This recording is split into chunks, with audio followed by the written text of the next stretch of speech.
শ্লোক 13 মহাত্মাংস্ত মাং পার্থ দৈবিং প্রকৃতিমাশ্রিতাঃ ভজন্তনন্যমনসো জ্ঞাতা ভূতাদিম ব্যয়াম।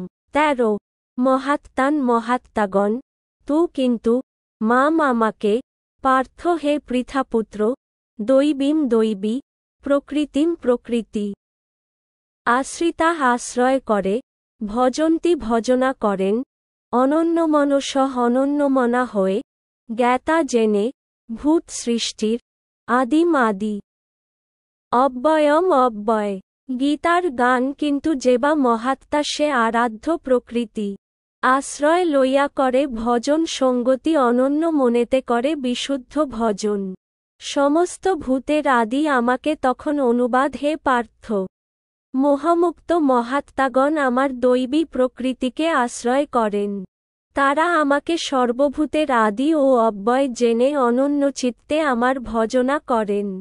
তাৎপর্য এই শ্লোকে স্পষ্টভাবে যথার্থ মহাত্মার স্বরূপ বর্ণনা করা হয়েছে।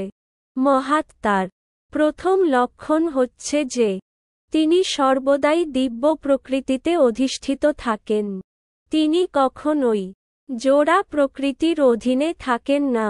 আর তা কিভাবে সম্ভব? সপ্তম অধ্যায়ে তার ব্যাখ্যা করা হয়েছে যিনি পরম পুরুষোত্তম ভগবান শ্রীকৃষ্ণের শরণাগত হয়েছেন।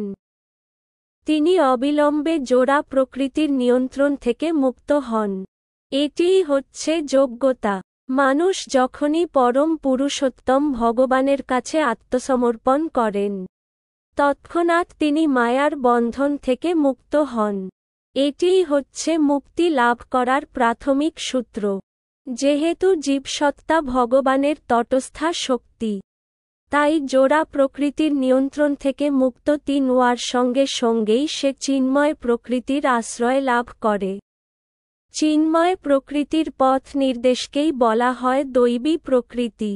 সুতরাং এভাবেই পরম পুরুষোত্তম ভগবানের শরণাগত হওয়ার ফলে কেউ যখন উন্নত হন, তখন তিনি মহাত্মার পর্যায়ে উন্নীত হন। শ্রীকৃষ্ণ ব্যতীত আর কোন কিছুর দিকেই মহাত্মা তার মনোযোগ বিক্ষিপ্ত করেন না। কারণ তিনি খুব ভালোভাবেই জানেন যে, শ্রীকৃষ্ণই হচ্ছেন আদি পরম পুরুষ। তিনিই হচ্ছেন সর্বকারণের পরম কারণ। এই সম্পর্কে কোন সন্দেহ নেই। এই চিত্তবৃত্তির উন্মেষ হয় অন্য মহাত্মাদের বা শুদ্ধ ভক্তদের সঙ্গ লাভ করার ফলে। শুদ্ধ ভক্তেরা শ্রীকৃষ্ণের অন্যান্য রূপের প্রতি, এমনকি চতুর্ভুজ মহাবিষ্ণুর প্রতিও আকৃষ্ট হন না। তারা কেবল শ্রীকৃষ্ণের দ্বিভুজ রূপেই অনুরক্ত থাকেন। তারা শ্রীকৃষ্ণের অন্য কোনো বৈশিষ্ট্যে আকৃষ্ট হন না। এমনকি অন্য কোন দেবতা বা মানুষের প্রতিও তাদের কোনো রকম আসক্তি থাকে না। এই ধরনের কৃষ্ণভাবনাময় ভক্ত সর্বদাই শ্রীকৃষ্ণের চিন্তায় মগ্ন থাকেন। তারা একটানা কৃষ্ণভাবনাময় ভগবৎ সেবায় নিত্য তন্ময় হয়ে থাকেন।